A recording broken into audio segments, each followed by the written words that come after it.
Good morning and welcome. Yes, today is Sunday, a bright and beautiful morning on a Sunday morning, and it's time to talk about Mieruko-Chan, episode 10. Yes, we're on episode 10 of Mieruko-Chan, and I gotta say,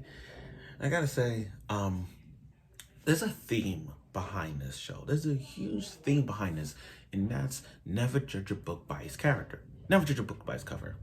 Let me say that. Never judge a book by its cover. So episode 10 of Mieruko-Chan did give us something to hold on to previous episodes. It's that ghost, that creepy ass ghost. And something about that ghost is connected to the teacher. Now, again, I haven't read the manga and people have read it, so I don't know what direction that is, but I'm taking a few guesses as my review in this episode progresses, because bear with me on this one. This was creepy as hell. I've seen some creepier looking ghosts. There have been some creepier ones, and I said before in my previous episodes that this ghost was creepy, this ghost was creepier. Second, that was the one with the axe, but this ghost right here has been trailblazing, has been cringing on Miko and the teacher since day one, since the first time it appeared, and it's giving me some vibe around it. So without further ado, let's get right to it with Mieruko-Chan episode 3. I mean, not 3, 10.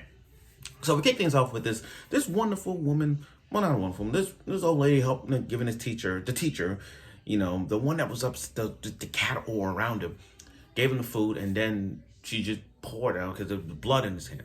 Now, and everything about this, so it's back when I first saw this, I'm like, something's not right.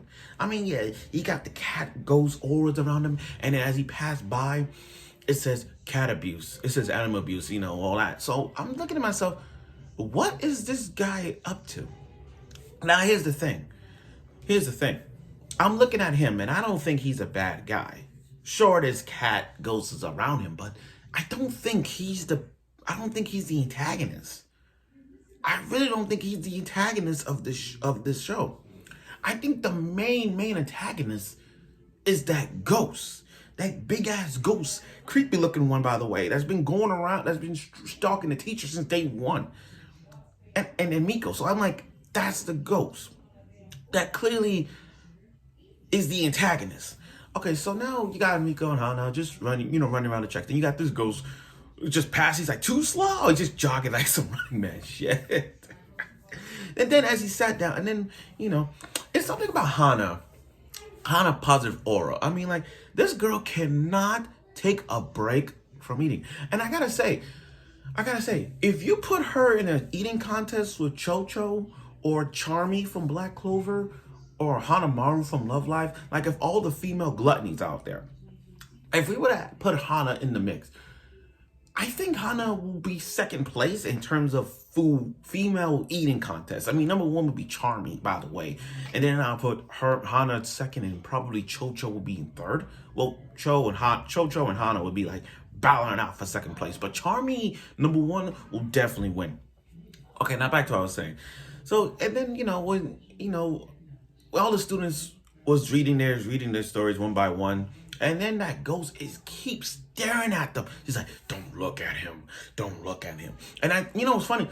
And after watching that scene, I'm like, I think that ghost is connected to the son. I mean, connected to him. I said son because, I was about to say son because I think that ghost is his mother. I don't know. It's like, I putting the puzzles together for every episode.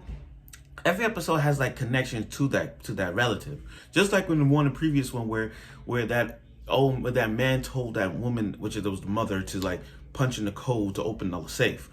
Open that combination safe that was up for years. So when I look at this scene, when I saw this, I'm thinking to myself, you know what? I think that ghost is related to the teacher. Because he's like, don't look at him. Don't look at him. And then it gets closer and closer.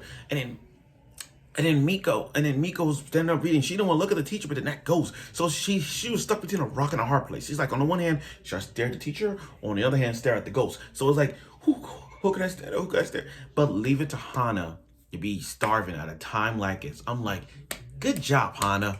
Good job. You saved a friend. That is a freaking good job. That is a good job. Hungry at the last second. And she's all tears. She's like, I love you after the class. Now, Yulia's developing the friendship now. She's understanding friendship because Hana was hungry. And then she quickly grabbed these 3 candies and just wrapped them up. I'm like, is that easy?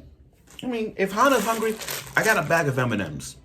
If Hana's hungry, I got a bag of M&Ms here from M&M World. She could just take some of this. Because I like how she just opened the wrappers up. Like how does she open it? She's like this. Whoosh. Is that even easy? Is that easy to do? I don't know if that's easy. I mean, you can do it with 1, but is it easy to do with 3? I don't know. So, and Miko want to talk to Yulia, but Yulia is still reminiscing the fact that she got in a chokehold, like in a wrestling move. So that didn't work out.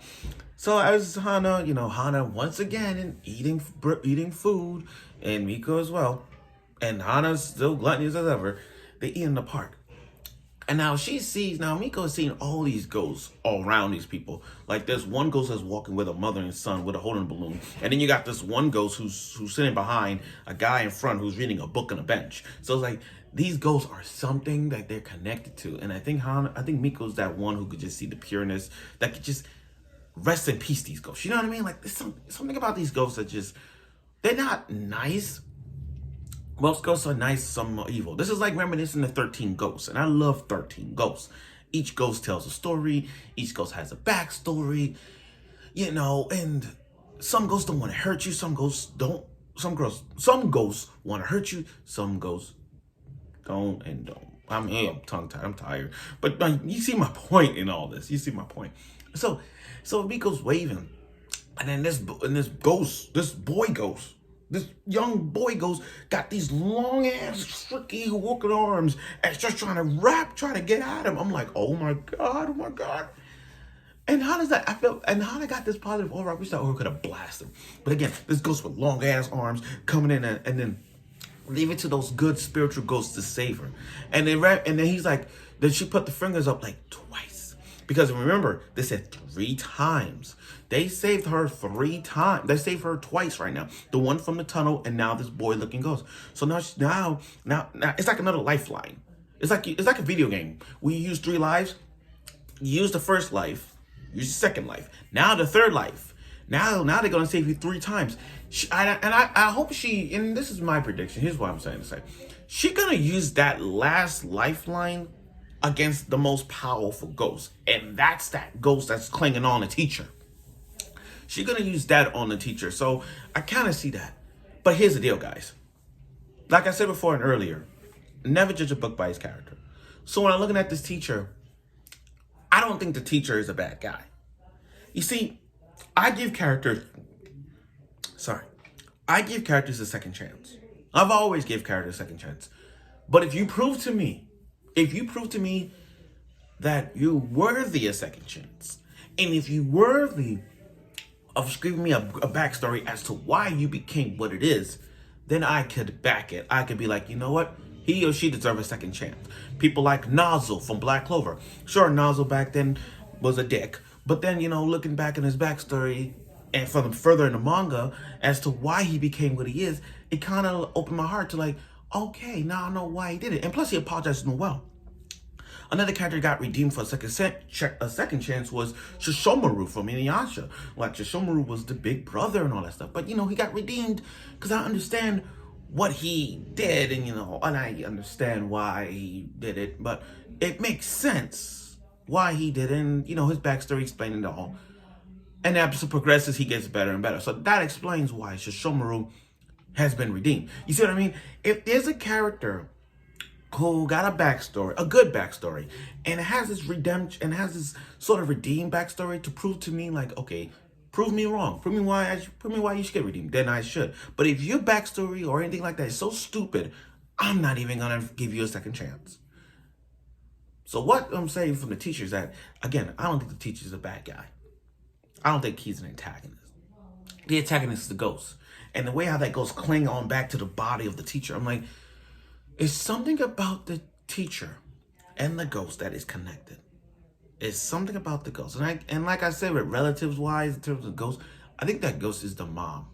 I want to take a shot at it and say the ghost is a mom or a stepmom or great-grandma. I don't know. But again, when that ghost clinging on the body, I'm like, something scary going on. And we'll see more. And now that we have 2 lives down, instead of now that she was saved twice, going to the third, it's getting tense. So I guess these other 2 episodes was going to explain more and more about this with the teacher, and I hope that final boss battle is going to be the ghost. So let's see how that works. Also, I like the ending part, like after the credits, where those two same girls that were in class trying to hook on the teacher, they were eating one night, and then they saw this. Then you got this guy with a book, this stranger looking guy with a hoodie, walking in the streets with pliers trying to kill a cat, and then he ran off. So I'm like, that's not the teacher. There's no way that's the teacher, because come on, no. I don't think that's true. I don't think it is. So we're going to find out who's the criminal behind this abusing cat killer, and let's see how it goes.